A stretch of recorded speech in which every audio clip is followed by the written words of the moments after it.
जय हिंद साथियों, कैसे हैं आप सब। आई होप आप सब ठीक होंगे। फ्रेंड्स, आज की वीडियो में हम लेकर आए हैं आप सभी के लिए बहुत ही शानदार सा टॉपिक सीडीपी का। तो फ्रेंड्स, आज हम पढ़ने वाले हैं यूपी टेट 2026 के लिए सीडीपी के टॉप 30%। ओके फ्रेंड्स, तो चलिए देर ना करते हुए वीडियो को स्टार्ट करते हैं, देखते हैं आगे। फ्रेंड्स, वीडियो का पहला प्रश्न फ्रेंड्स स्क्रीन पर दे रखा है, ध्यान से पढ़ लेते हैं फ्रेंड्स क्या कह रहा है। पहले प्रश्न में लिखा है फ्रेंड्स बाल विकास। फ्रेंड्स याद रखें क्या लिखा है, बाल विकास का सबसे उपयुक्त अर्थ क्या है। फ्रेंड्स हमें बताना है कि बाल विकास का सबसे उपयुक्त अर्थ क्या होता है। ऑप्शन ए है केवल शारीरिक वृद्धि, या बाल विकास का अर्थ शारीरिक वृद्धि से है। ऑप्शन बी है केवल मानसिक परिवर्तन। ऑप्शन सी है जन्म से परिपक्वता तक होने वाले परिवर्तन। और ऑप्शन डी है आपका फ्रेंड्स केवल सीखना। तो बताइए फ्रेंड्स, आपके अनुसार इस प्रश्न का सही जवाब क्या होने वाला है। बाल विकास का सही अर्थ क्या होना चाहिए। तो फ्रेंड्स, इस प्रश्न का सही जवाब हो जाएगा ऑप्शन सी। बाल विकास का अर्थ होता है जन्म से लेकर परिपक्वता तक होने वाले परिवर्तन। बालक में जन्म से ही परिवर्तन होना स्टार्ट हो जाता है, विकास होना स्टार्ट हो जाता है, और वह जन्म से लेकर मृत्यु तक चलता है। तो बाल विकास का सही अर्थ क्या फ्रेंड्स, जन्म से परिपक्वता तक होने वाले परिवर्तन। ओके, आई होप आपने अच्छे से समझ लिया होगा। देख लेते हैं अगला प्रश्न। फ्रेंड्स आगे क्या लिखा है फ्रेंड्स, ध्यान से देखिए। प्रश्न नंबर 2 कह रहा है फ्रेंड्स आपसे विकास का सिद्धांत निकट से दूर किससे संबंधित है। फ्रेंड्स आपने पूछा है कि निकट से दूर किससे संबंधित है विकास का सिद्धांत। ऑप्शन ए है सेफेलोकॉर्डल फ्रेंड्स, बी है प्रोमोक्सी प्रोक्सी मोडिस्टल, सी है आपका फ्रेंड्स सामाजिक, डी है आपका संवेगात्मक। तो फ्रेंड्स बताइए क्या होना चाहिए इस प्रश्न का सही जवाब। तो फ्रेंड्स आप समझ रहे हैं कि इस प्रश्न का सही जवाब हो जाएगा ऑप्शन बी प्रोमोक्सी प्रॉक्सी मोडिस्टल। कहने का अर्थ है निकट से दूर की ओर। इसमें विकास सबसे पहले निकटता की ओर होता है और फैलाव होता है दूर की ओर। तो फ्रेंड्स आप समझ गए होंगे यह सिद्धांत किस पर निर्भर करता है, निकट से दूर की ओर, जिसे प्रॉक्सी मोडिस्टल कहते हैं। ओके, आई होप आपने इसको भी समझ लिया होगा। चलिए अब बढ़ते हैं आगे फ्रेंड्स। प्रश्न नंबर 3 फ्रेंड्स आपसे कह रहा है निम्न में से कौन सा बाल विकास का सिद्धांत नहीं है। आपसे पूछा है नेगेटिव, यानी कि नहीं पूछा है। इसको फ्रेंड्स ध्यान से पढ़िए क्या कह रहा है, नहीं है। ऑप्शन ए निरंतरता का, बी है व्यक्तिगत भिन्नता, सी है असमानता, डी है सामान्य से विशिष्ट। तो फ्रेंड्स बताइए आपके अनुसार इस प्रश्न का सही जवाब कौन सा होना चाहिए, निम्न में से कौन सा बाल विकास का सिद्धांत नहीं है। ओके फ्रेंड्स, तो देखिए फ्रेंड्स इस प्रश्न का सही जवाब हो जाएगा ऑप्शन सी असमानता। फ्रेंड्स असमानता का कोई सिद्धांत नहीं होता है, जबकि आपका निरंतरता का सिद्धांत होता है, यह आपका सही है। व्यक्तिगत भिन्नता भी होती है, यह भी सही है। और सामान्य से विशिष्ट की ओर भी यह नियम बिल्कुल सही है। ओके, तो हमारा गलत कौन सा असमानता, और हमसे गलत ही पूछा है, तो जो गलत है वही सही है। ओके, चलिए अब बढ़ते हैं आगे फ्रेंड्स। प्रश्न नंबर 4 आपसे कह रहा है सीखने की प्रक्रिया में प्रेरणा का मुख्य कार्य क्या है। फ्रेंड्स बताइए।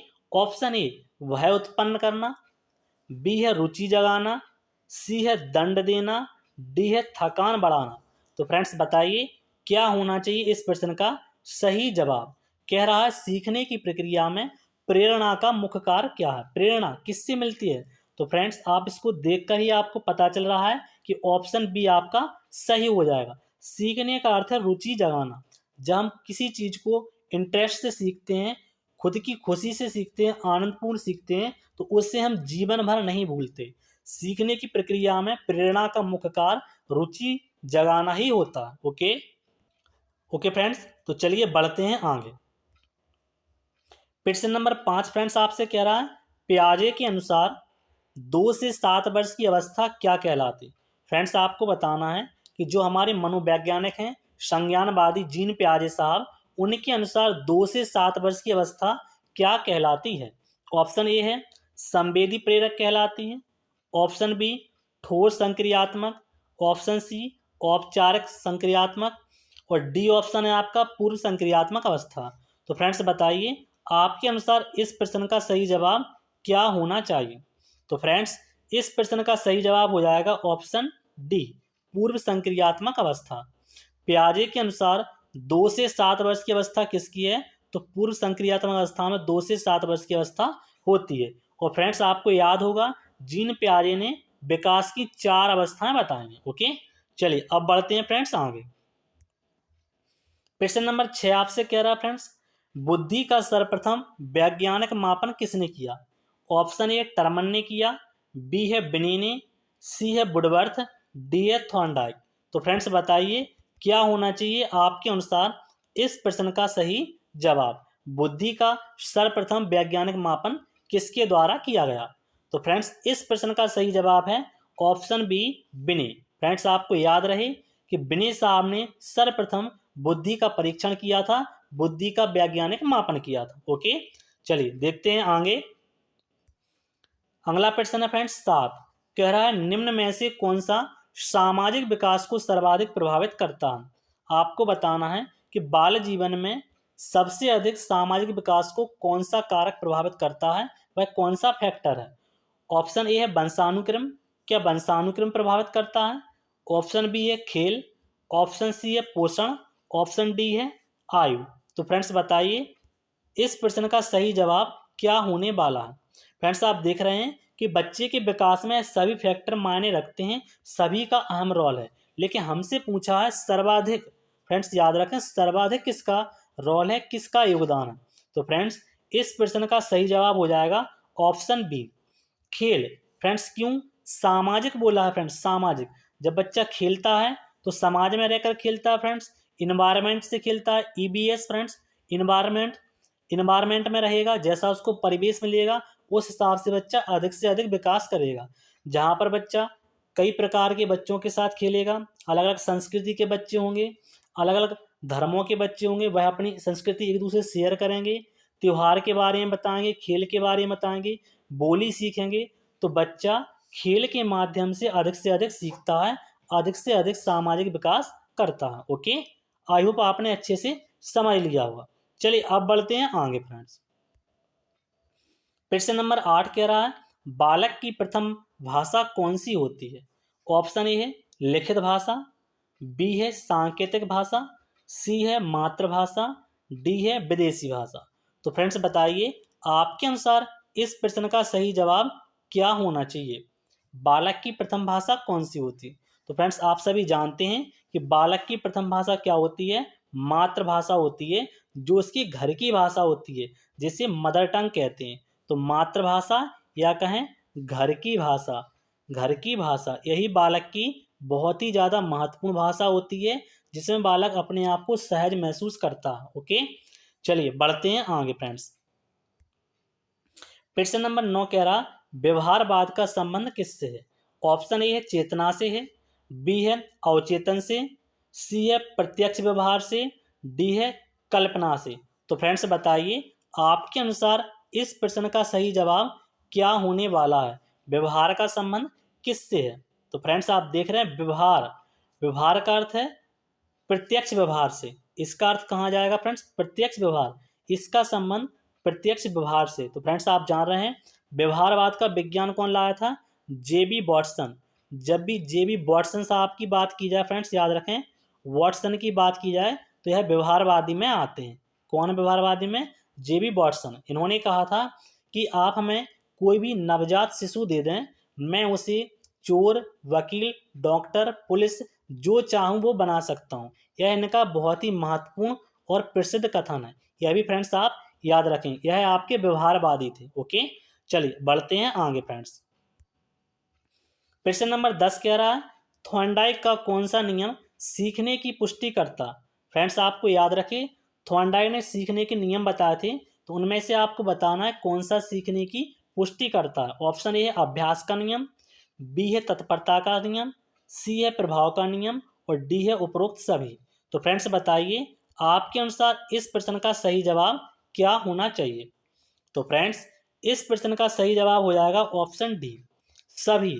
क्योंकि फ्रेंड्स आपको पता है थॉर्नडाइक ने 2 नियम दिए थे, एक में आपके मुख्य नियम था, मुख्य नियम फ्रेंड्स याद रखेंगे, मुख्य नियम। दूसरा था आपका गौड़ नियम। क्या फ्रेंड्स? गौड़ नियम। मुख्य नियम में आपके 3 थे, जिनमें से पहला आपका अभ्यास का नियम, तत्परता का नियम और प्रभाव का नियम। तीनों ही आपके हैं, तो यही पूछा है सीखने की पुष्टि करता है, तो तीनों ही पुष्टि करते हैं, अर्थात ऑप्शन डी आपका सही हो जाएगा, उपयुक्त सभी। ओके, चलिए बढ़ते हैं फ्रेंड्स आगे। क्वेश्चन नंबर है फ्रेंड्स आपका 11, कह रहा है बाल केंद्र शिक्षा का मुख्य उद्देश्य क्या है? पाठ्यक्रम पूर्ण करना, बी परीक्षा में सफलता, सी बालक का सर्वांगीण विकास, डी अनुशासन। फ्रेंड्स बताइए आपके अनुसार इस प्रश्न का सही जवाब क्या होना चाहिए? तो फ्रेंड्स इस प्रश्न का सही जवाब क्या होगा फ्रेंड्स? ध्यान से पढ़िए, बाल केंद्र शिक्षा का मुख्य उद्देश्य। तो बालक की शिक्षा का मुख्य उद्देश्य क्या है फ्रेंड्स? बालक का सर्वांगीण विकास से। कैसा? सर्वांगीण सर्व तरह से, सभी तरह से उसका विकास होना चाहिए। कह सकते हैं उसका 360 डिग्री 360 डिग्री में उसका विकास होना चाहिए, सर्वांगीण विकास होना चाहिए। हमें पाठ्यक्रम पूर्ण करना जरूरी नहीं है, परीक्षा में सफलता ही रहे यह भी जरूरी ही नहीं है, अनुशासन यह भी जरूरी नहीं है कि अनुशासन बना रखे।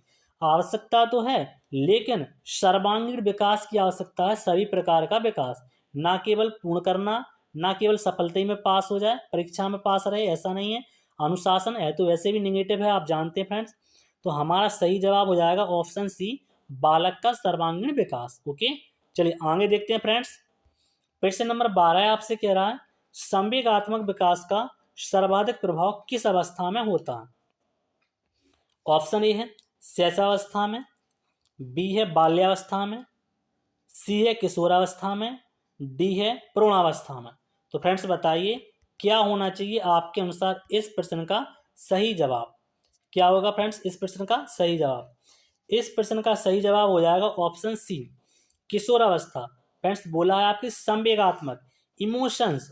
फ्रेंड्स इमोशंस की बात की है, तो आपको पता है इमोशंस सर्वाधिक कहाँ विकसित होते हैं, किस अवस्था में? तो आपके किशोरावस्था में। आपको पता है फ्रेंड्स स्टेनली हॉल जो वैज्ञानिक हैं फ्रेंड्स, इन्होंने इस अवस्था को तूफान की अवस्था भी कहा है। क्या फ्रेंड्स याद रखें क्या कहा? तूफान की, आंधी तूफान की अवस्था भी कहा है, क्योंकि बालक में किशोरावस्था में शारीरिक परिवर्तन होते हैं, उन्हें सही मार्गदर्शन की आवश्यकता होती है। ओके, तो संवेगात्मक विकास सर्वाधिक प्रभाव किस अवस्था में होता है? तो किशोरावस्था में ही होता है। चलिए अब बढ़ते हैं फ्रेंड्स आगे। प्रश्न नंबर 13 कह रहा है निम्न में कौन सा अधिगम का प्रकार नहीं है? हमें बताना है कौन सा अधिगम का प्रकार नहीं है। ऑप्शन ए प्रयत्न त्रुटि अधिगम का प्रकार है, थॉर्नडाइक ने दिया था, आपको याद है फ्रेंड्स। बी अंतर्दृष्टि का सिद्धांत, यह भी आपका है फ्रेंड्स, आपको पता है फ्रेंड्स किसने दिया था। ए सूझ का सिद्धांत, कोहलर साहब ने दिया था, कोहलर। अनुकरण का सिद्धांत आप जानते हैं स्किनर का अनुकरण का सिद्धांत।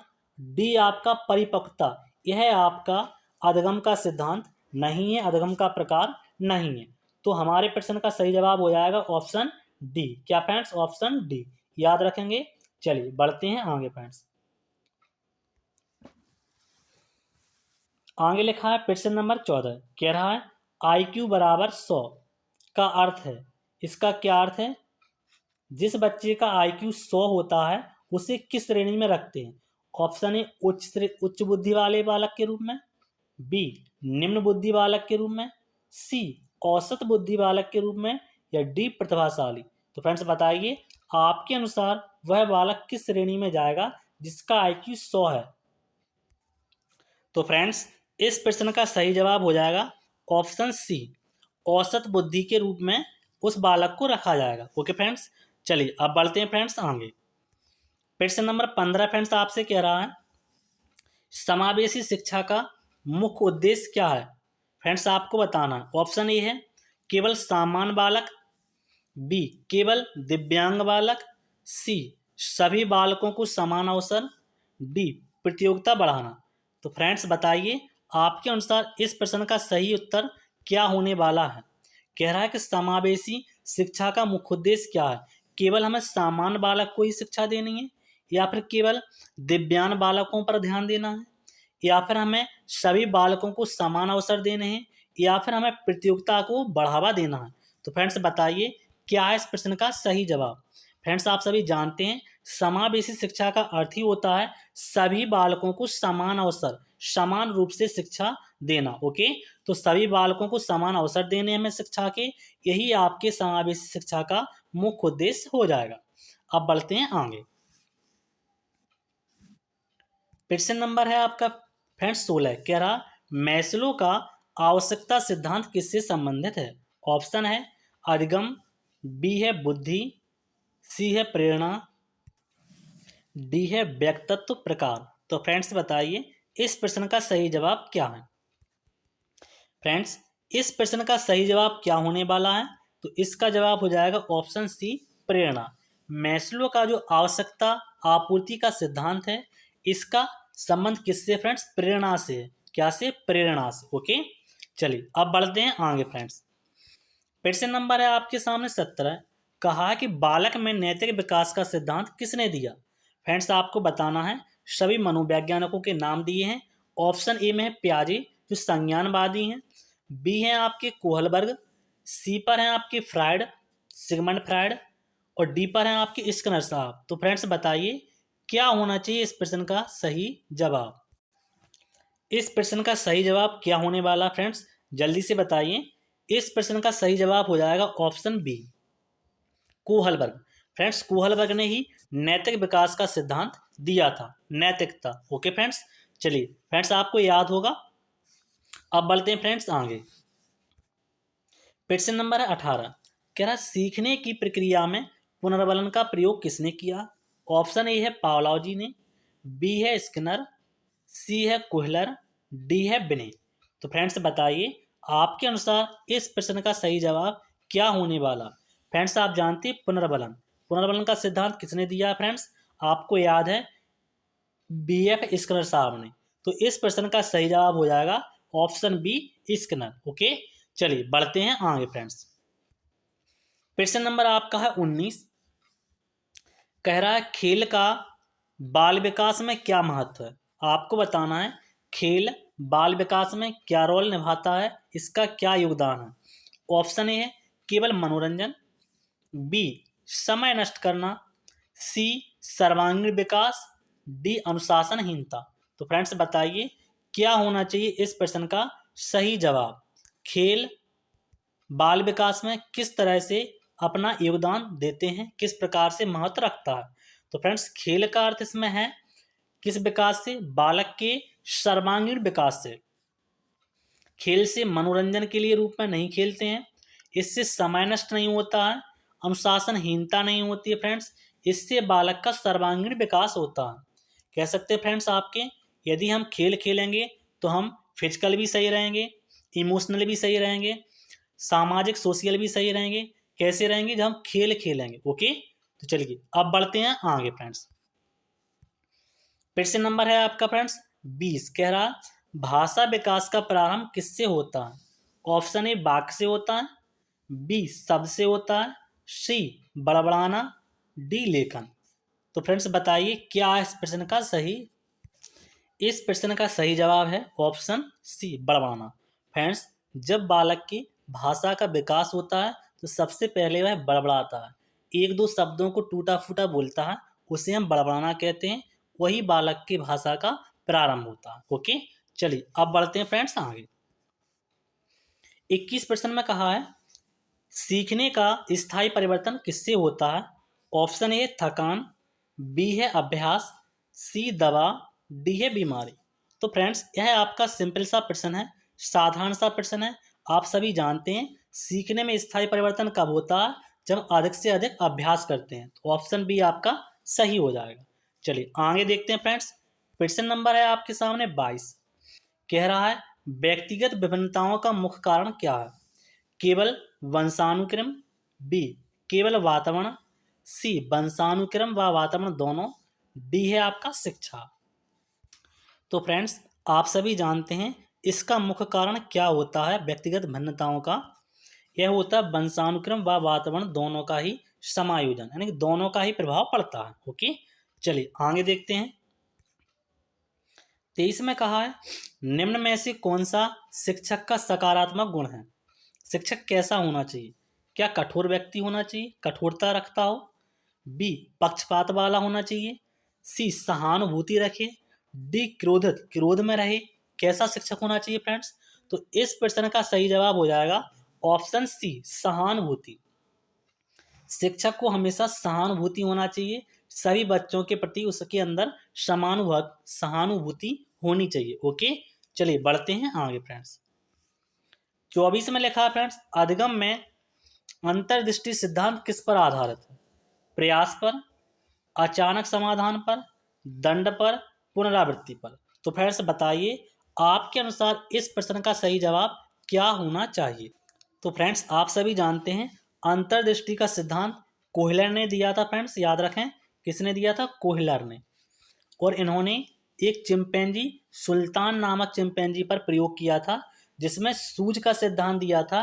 वह सूझ अचानक आती है, समाधान कैसे होता? अचानक से सूझ आती है और हम समस्या का समाधान कर लेते हैं। तो यह किस पर आधारित है? अचानक समाधान पर आधारित। ओके, चलिए बढ़ते हैं आगे। प्रश्न नंबर 25 है शैशवावस्था की प्रमुख विशेषता क्या है?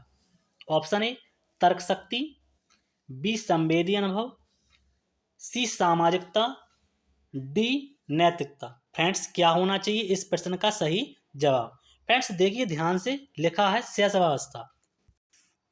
तो फ्रेंड्स आप सभी जानते हैं शैशवावस्था में बालक के जो मुख होते हैं सेंसरी ऑर्गन, वह उन्हीं के अनुसार सभी काम करता है। जैसे संवेदी अनुभव, उसके संवेदी अनुभव होते हैं, यही उसकी मुख्य विशेषता होती है। ओके, चलिए बढ़ते हैं आगे। प्रश्न नंबर 26 है बालक का प्रथम शिक्षक कौन होता है? विद्यालय होता है, समाज, माता पिता या मित्र? तो फ्रेंड्स बताइए आपके अनुसार इस प्रश्न का सही जवाब क्या होना चाहिए? तो फ्रेंड्स आप सभी जानते हैं बालक की प्रथम शिक्षिका कौन होती है, प्रथम शिक्षक कौन होते हैं? तो उसके माता पिता ही होते हैं। वही उसको सब कुछ सिखाते हैं, जो शुरुआती बातें होती हैं, शुरुआती रहना होता है, रहना बोलना सब कुछ वह अपने माता पिता अपने पेरेंट्स से ही सीखता है। ओके, तो प्रथम शिक्षक कौन हो गया? उसके माता पिता। चलिए बढ़ते हैं आगे। प्रश्न नंबर 27 कह रहा है फ्रेंड्स सीखने में प्रेरणा का प्रकार नहीं है। आंतरिक, बाह्य, सामाजिक, शारीरिक। तो फ्रेंड्स बताइए इस प्रश्न का सही जवाब क्या होना चाहिए? सीखने के में प्रेरणा का कौन सा प्रकार नहीं होता है? फ्रेंड्स आप जानते हैं प्रेरणा आंतरिक होती है, बाह्य होती है, सामाजिक भी होती है, लेकिन शारीरिक नहीं होती है। तो फ्रेंड्स इस प्रश्न का सही जवाब हो जाएगा ऑप्शन डी। ओके, चलिए बढ़ते हैं आगे। प्रश्न नंबर है आपका 28 किशोरावस्था को किस नाम से जाना जाता है? समस्या का काल, बी संक्रमण काल, सी स्वर्ण काल, डी परिपक्वता का काल। तो फ्रेंड्स बताइए आपके अनुसार इस प्रश्न का सही जवाब क्या होना चाहिए? तो फ्रेंड्स इस प्रश्न का सही जवाब हो जाएगा ऑप्शन बी संक्रमण का काल। फ्रेंड्स किशोरावस्था में जीवन में कई प्रकार के परिवर्तन होते हैं, अतः इसको संक्रमण का काल भी कहा जाता है। ओके, चलिए बढ़ते हैं। प्रश्न नंबर है 29 फ्रेंड्स क्या कह रहा है? फ्रेंड्स ध्यान से पढ़िए। संज्ञानात्मक विकास का संबंध किससे है? भावनाओं से है, ज्ञान व सोच से है, सी शारीरिक वृद्धि से, डी है सामाजिक संबंध से। तो फ्रेंड्स बताइए इस प्रश्न का सही जवाब क्या होना चाहिए? तो फ्रेंड्स आप देख रहे हैं संज्ञानात्मक विकास लिखा है, तो इसका सीधा संबंध हो जाएगा हमारी ज्ञान व सोच से। जो हम ज्ञान है हमारे अंदर ज्ञान का अर्जन करना और हमारी जो थिंक होती है उसका सीधा संबंध होता है संज्ञानात्मक विकास से। ओके, चलिए तो अब बढ़ते हैं फ्रेंड्स आगे। फ्रेंड्स वीडियो का अंतिम प्रश्न है, लिखा है बाल विकास की गति कैसी होती है? ऑप्शन ए है सभी में समान होती है, बी है आयु के अनुसार समान है, सी है प्रत्येक बालक में भिन्न होती है, डी है स्थिर होती है। तो फ्रेंड्स बताइए आपके अनुसार इस प्रश्न का सही जवाब क्या होगा? तो फ्रेंड्स इस प्रश्न को हम आपके लिए छोड़ते हैं होमवर्क में। क्या फ्रेंड्स यह प्रश्न आपके लिए रहा होमवर्क? इस प्रश्न का जवाब आप कमेंट बॉक्स में जरूर देंगे। इस प्रश्न का सही जवाब क्या है? फ्रेंड्स वीडियो देखने के लिए आप सभी का बहुत बहुत धन्यवाद। वीडियो पसंद आई है तो वीडियो को लाइक करें, शेयर करें और हमारे चैनल को सब्सक्राइब करें। Thank you. जय हिंद साथियों।